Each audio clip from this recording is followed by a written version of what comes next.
그건 그런 뜻이 아니에요. 그 뜻 강좌 14번째 시간을 시작하겠습니다.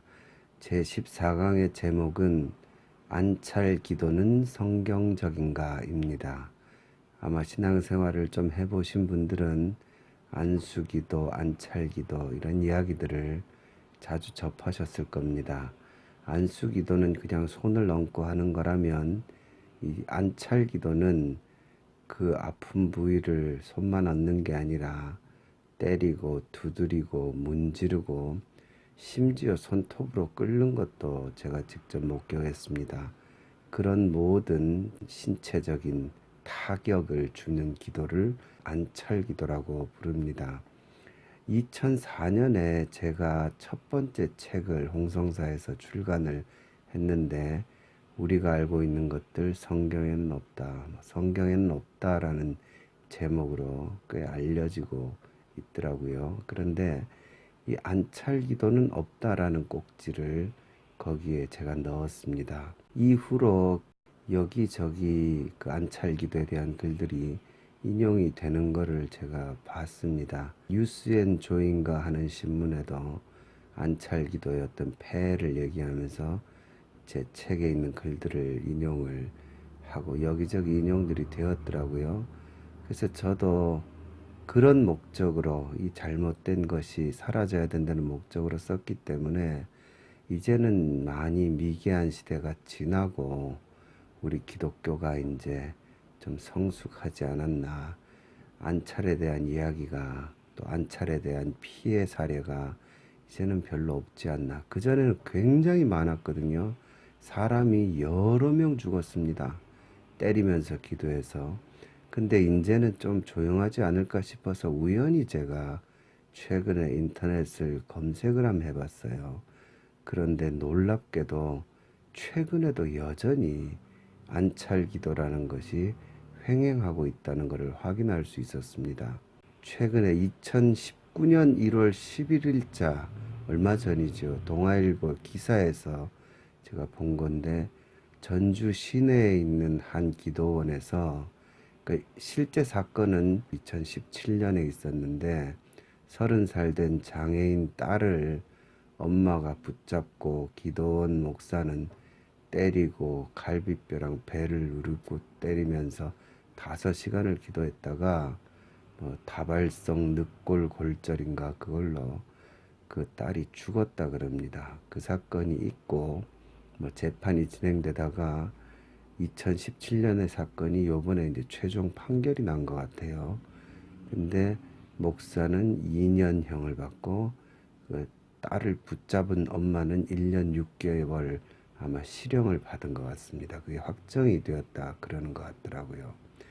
여전히 지금까지도 귀신을 내어 쫓는다고 기도했다는데 악귀를 내어 쫓고 귀신을 내어 쫓는다면서 사람을 때려서 오히려 이런 죽이는 형태가 놀랍게도 미국에 있는 한인 사회에서도 심심찮게 이런 일이 벌어지고 하여튼 기독교가 있는 곳에 이런 기상천외한 일들이 일어나는 것을 최근까지도 이렇게 일어나고 진행 중인 것을 보고 제가 다시 한번 이 이야기를 드려야 되겠다 싶어서 이 안찰 기도가 성경적인가 하는 제목으로 이 강의를 드립니다. 제가 1980년대 중반 이제 학번인데요. 80년대 중반에 신학교를 가야 되나 말아야 되나 하는 문제로 혼자 갈등을 하다가 어느 기도원에 찾아갔습니다. 강원도 철원에 있는 우리 교회 청년들이 먼저 수련회를 가 있었고 저는 나중에 혼자 가겠다 그래가지고는 서울 동부터미널에서 차를 타고 어두워지기 직전이었는데 겨울에 9시 되기 전인가 쯤에 아주 정말 그 옛날 강원도 철원 완전히 사람의 인적조차 보이지 않는 어떤 신장로에 그 가로등 밑에 이제 제가 내려서 그때부터 한 8시간을 제가 산속을 헤매면서 그 기도원을 찾아간 적이 있습니다. 그리고는 이제 나름대로 하나님의 콜링을 거기서 받았지요. 그렇게 해가지고 눈 덮인 산을 밤새도록 헤매고는 찾아간 기도원. 근데 재밌는 거는 그 기도원이 사실은 문제가 있는 기도원이었습니다. 그 기도원의 집회를 참석을 했는데 저 앞에서부터 강사님하고 몇몇 교역자들이 막 사람을 때리면서 오는 거예요. 근데 이건 그냥 살며시 터치하는 정도가 아니라 퍽퍽 소리 나면서 막 구타를 하면서 오는 거예요. 제가 뒷자리에 앉아서 그걸 가만히 보다가 아이고 저기 맞으면 다치겠다 싶어서 저는 그냥 슬며시 빠져나왔던 기억이 납니다. 그리고는 그냥 혼자서 3일을 금식하면서 하나님께 콜링을 확인을 했지요. 여하튼 나중에 보니까 거기가 무슨 대한수도원인가 그런데 안철기도로 유명한 곳이라고 하는 걸 제가 나중에 알았습니다.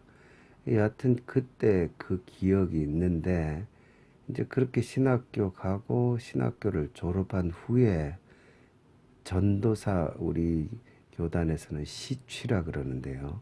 전도사 시취를 받고 정식 전도사가 되어서 첫 번째 임지로 간 곳이 부교역자죠. 물론 간 곳이 저 인천의 어느 교회인데요.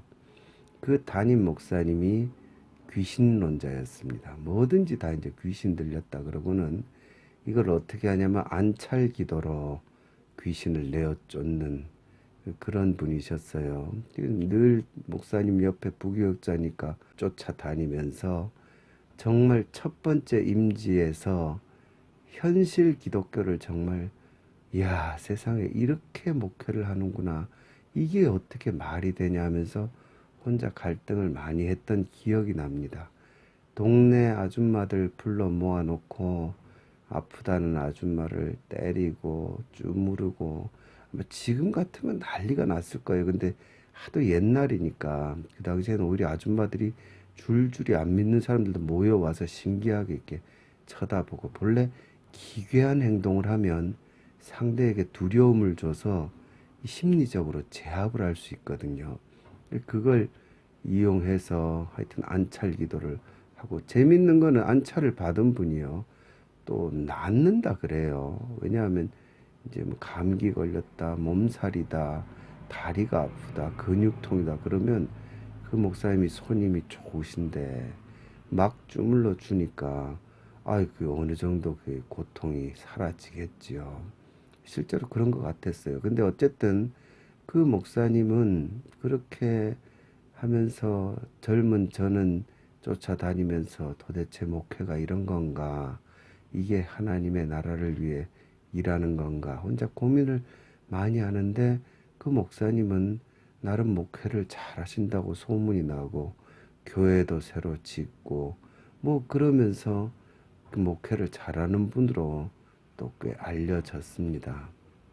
하지만 그걸 옆에서 보면서 저는 막 신학을 마치고 하나님의 나라에 대한 열정을 가지고 들어간 임지에서 본 그 안찰 기도, 귀신 쫓기, 심지어 무슨 기도도 하냐면 그 눈 찌르기, 눈안찰이라 그래서 여러분 그거 당해봤습니까? 저는 그걸 당해봤어요. 그 목사님한테 갑자기 이렇게 기도 중에 제 눈을 쿡 찌르고 가는데 정말 눈앞에 혼불이 번쩍 켜지는 것 같은 느낌 있죠. 아주 노란 거대한 불덩어리 두 개가 번쩍 생기면서 정말 눈알이 빠지는 줄 알았습니다.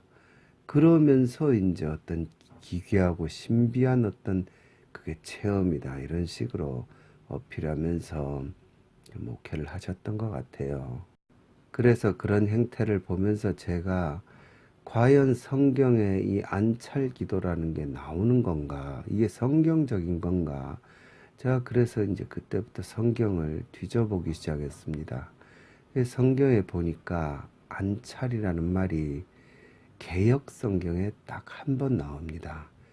열왕기 하 13장 16절에 엘리사가 그 왕에게 화살을 쏘라고 그러고는 그 손을 이렇게 안찰하매 자기 손을 왕의 손 위에 이제 안찰을 했다. 이런 말이 나와요. 근데 그때 이 안찰이라는 말이 히브리어로 이제 수음입니다. 수음이라는 단어인데 이건 말 그대로 그냥 얹다, 푸시예요. 놓다, 얹은 거예요. 그러니까 그걸 도대체 왜 안찰이라고 번역을 하셨을까? 그 개역 성경에서 안찰이라는 한문은 누를 안자, 그 다음에 찰자는 살필 찰자입니다. 관찰하다 할 때. 그러니까 실제로 그 한문을 그대로 번역 한문을 받아들여도 굉장히 조심스럽게 올렸다 이런 뜻이 되거든요. 근데 이게 이제 나중에 변형돼서 곧 말씀드리겠지만 때리는 걸로 바뀌어 버렸는데 여하튼 이 안찰이라는 말이 안찰이라고 굳이 번역될 이유가 없는데 희한하게 개역 성경에 안찰, 안수했다, 올렸다, 쉽게 말해 올렸다가 맞습니다. 이 수음은 가장 일반적인 놓다예요. 올려놓다, 올려놓는 겁니다. 손을. 근데 보통은 이제 우리가 말하는 안수한다, 안수라는 말로 구약에 나오는 말은 카마크입니다.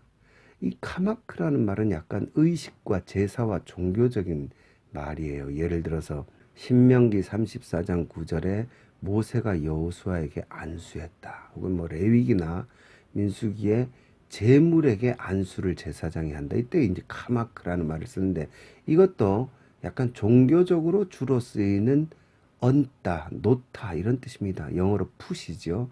근데 여기 나오는 숨도 마찬가지로 더 일반적으로 쓰이는 얹다, 놓다입니다. 근데 이거 다 안수 아니면 그냥 놓았다 이렇게 거의 해석을 번역을 했는데 희한하게 이 열왕기하 13장 16절에 딱 한 번 엘리사가 안찰하였다 이렇게 번역을 했거든요. 그래서 제가 도대체 왜 그럴까? 왜 안찰이라고 번역을 했을까? 제가 이제 그래서 수음을 한번 다 찾아봤습니다. 이 히브리어 수음이 어떻게 쓰였나 봤더니 제가 그래서 추정을 하나 하게 된 게 이 수음이라는 단어 중에 창세기 2장 8절에 보면 에덴 동산을 창설하시고 하나님께서 사람을 거기에 두셨다. 이게 수음이거든요. 뭔가 하나님이 조심스럽게 인간을 뭔가 내려놓으셨던 느낌이 있잖아요. 근데 더 나아가서 창세기 9장 23절에 보면 노아가 술 먹고 이렇게 벌거벗고 자고 있을 때에 셈과 야벳이 옷을 가져다가 그들의 어깨에 메고 뒷걸음질 쳐가지고 그 옷을 그들의 아버지의 하체에 덮었다. 하체를 덮었다. 이 덮었다 할 때 이게 씀이거든요. 근데 이게 굉장히 조심스럽잖아요.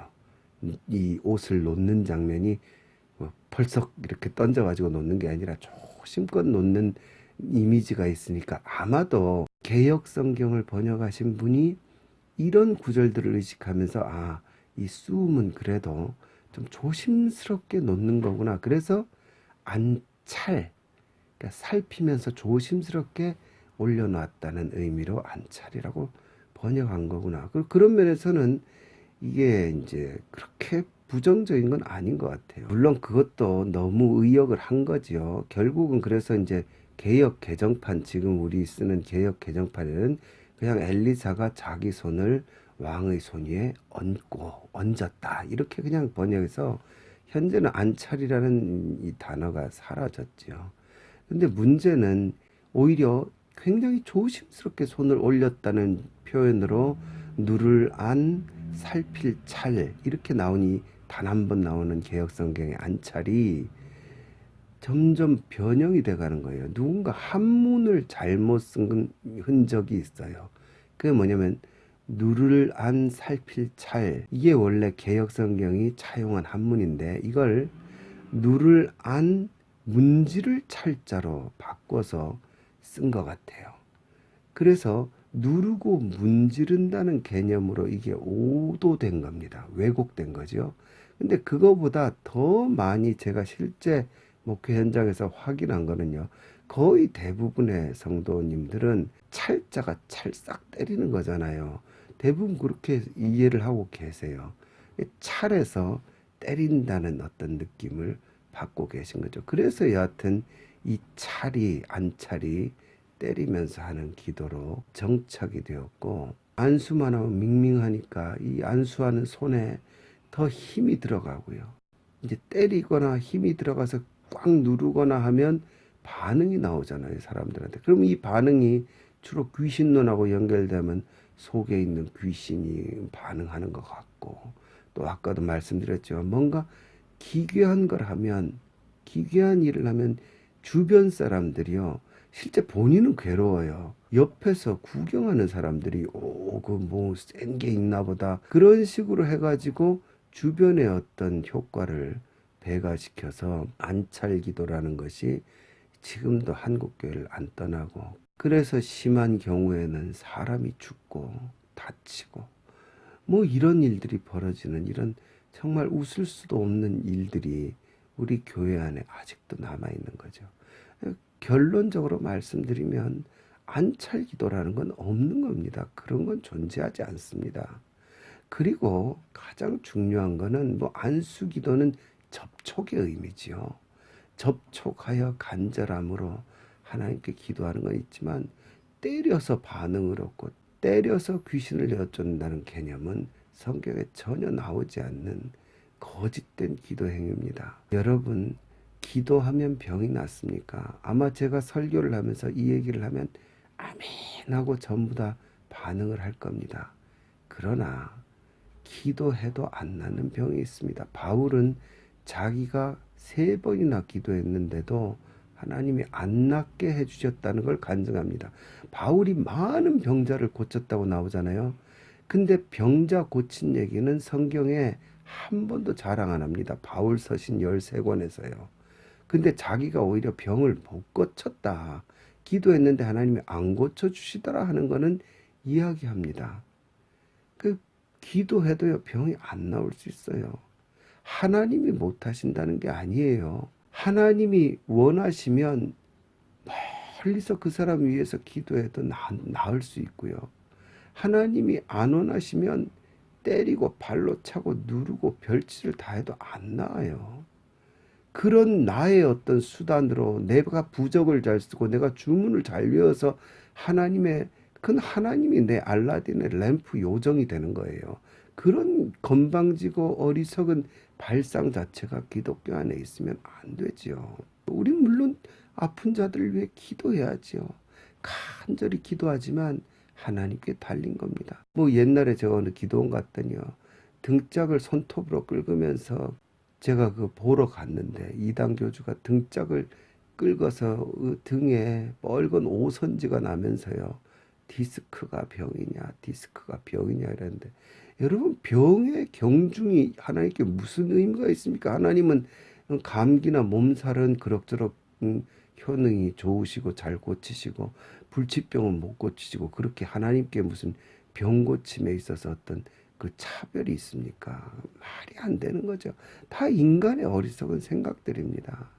그리고 여러분, 병이 낫느냐? 하나님 원하시면 낫죠. 안 나았다, 하나님이 안 원하시면 안 낫는 거죠. 하나님께 달린 거고요. 병이 나으면 끝입니까? 병이 나아도 우리는 다시 또 병들고 늙어서 죽습니다. 결국은 그게 우리의 궁극적인 목표가 아니지요. 저는 가끔 성경을 보면서 육신의 부활을 보여주시기 위해서 나사로가 다시 살잖아요. 죽은 지 사흘 만에. 나사로가 참 불쌍해요. 왜냐하면 또 죽어야 되잖아요. 죽어서 평안에 들어갔는데, 천국에서 나이가 안 할래요 하다가 할 수 없지요. 그럼 하겠습니다. 왜냐면 또 죽어야 되니까요. 그러니까 그렇게 해서 나사로가 참 불쌍한 것 같아요. 기적을 맛봤지만. 그러니까 여러분, 궁극적으로 우리의 기독교와 우리의 신앙, 성경이 가르쳐 주시는 믿음의 본질은 그런 병이 낫고 뭐 잘 되고 이런 거가 주제가 아니에요. 거기에 물론 고통받는 사람들은 너무 간절함이 있겠지만, 그러나 그 고통 속을 뛰어넘어야 돼요. 그게 우리 기독교인들이 가야 될 길입니다. 저는 목회를 하면서 많은 병든 성도들과 같이 울고 웃고 하는 게 목회잖아요. 그렇게 했지요. 위에서 기도하고 하면 병 고침을 받는 성도들이 가끔 있었어요. 정말 감사하고 신기할 때가 있었죠. 그러나 전체적으로 보면요, 병 고침을 못 받은 분들이 훨씬 많아요. 저는 뭐 장례를 많이 치러봤습니다만은 그 중에 한 분이 지금 생각이 나네요. 제가 목회 초창기에 우리 교회 집사님의 친정 아버지가 저 시골에서 올라오셨어요. 예수를 잘 안 믿으신 어르신이었는데 이분이 서울 근처에 딸네 집에 왔다가 우리 교회를 이제 따라 나오시면서 제가 마음에 드셨는지 이야기를 이렇게 하고 하면서 조금씩 마음을 열어 가셨어요. 근데 문제는 그분이 간암을 앓으신 분이에요. 그래서 간이 안 좋으셨는데 어느 날 갑자기 전화가 와서 달려가 보니까 이분이 온 그 집사님 아파트 거실에서 떼굴떼굴 구르면서 아파 죽겠다고 막 하는 거예요. 여러분 목사가 그때 어떡합니까? 붙들고 아픈 가슴에 손을 얹고 간절히 기도하죠. 간절히 기도하죠. 그래가지고 기도해가지고 턱 나으면 얼마나 좋습니까? 하지만요, 아무리 붙잡고 기도를 해도 떼굴떼굴 그러고 죽겠다고 아프다고 하는 거죠. 여러분 그때요, 목사는 참 생각이 많습니다. 하나님 아픔이라도 좀 가라앉게 해주고 뭔가 이 간절한 기도에 작은 응답이라도 좀 주십시오. 얼마나 간절해지는데 안 되죠. 그래서 병원으로 갔어요. 그래서 병원에 갔더니 이제 어려운 이제 응급처치를 하는 겁니다. 이제 위 속으로 이렇게 해가지고 무슨 고무풍선 길다란 것 같은 걸 넣고는 막 하여튼 복잡하게 어마어마한 이 처치를 하더라고요. 그거를 그러니까 얼마나 괴롭습니까? 그 괴로운 뭐 속을 확장해야 된다고 하고 하다가 어쩐 일로 응급실에 가족들도 안 계시고 아무도 안 계시고 나랑 그분만 남았어요. 갑자기 그분이요, 아랫도리랑 뭐 옷을 거의 다 벗겨놨어요. 그래서 위에 덮는 것처럼 이렇게 허술한 옷만 입혀놨는데 갑자기 그분 밑에서 제가 붙들고 기도하는데 그분이 갑자기 변을 펑 터뜨리신 거예요. 그래서 그 다리 쪽에 있던 제가 그걸 뒤집어 썼지요. 근데 뒤집어 썼는데 그분이 뭐라 그러시냐면, 아이고 살겠네, 아이고 살겠다, 아 이제 좀 안 아프다, 아이고 살겠다 그러시는 거예요. 제가 그 얘기를 듣는데요, 얼마나 마음이 좋든지. 제가 변을 뒤집어 썼지만 하나도 더럽지 않고요, 냄새도 하나도 나쁘지 않고요. 제가 그래서 거기 알코올 솜 있는 걸로 그걸 다 일일이 닦아드렸습니다. 그러니까 그분은 이제 너무너무 미안하고 죄송하니까 저한테 뭐 너무 죄송해 하지요만은 저는 그걸 닦으면서 그분이 덜 아프시다니까 얼마나 그의 마음이 편하고 좋은지 그걸 다 닦아드렸던 기억이 납니다. 그리고는 이제 입원을 하셔서 당연히 저한테 마음을 활짝 여셨죠. 그래서 그분께 많은 이야기를 전하고 복음을 전하고 영접을 시켜드릴 수가 있었어요. 그리고는 며칠 있다가 그분이 돌아가셨죠. 제가 장례 예배를 치렀는데요, 제가 그걸 하면서 젊은 목사지만 많은 걸 깨달았습니다. 인간의 질병과 인간의 고통과 이 모든 것, 그 모든 것이 다 100% 해결되면 여기가 지상 낙원이게요. 우리가 무슨 여호와의 증인입니까? 아니지요. 저 하늘나라를 가기 위한 우리 작은 존재들의 몸부림이구나. 여기에서 주님의 말씀과 주의 복음을 알고 그래서 저 하늘나라를 보장받고 하나님 나라로 가는 여정 속에서 고통도 있고 괴로움도 있고 때로는 즐거움도 있고 희비가 엇갈리는 삶 속에서도 예수님 바라보고 가서 말씀 붙들고 가서 약속 붙들고 가서 소망을 붙들고 믿음으로 가서 저 천국에서 영생 복락을 누리는 것이 우리 기독교의 본질이다.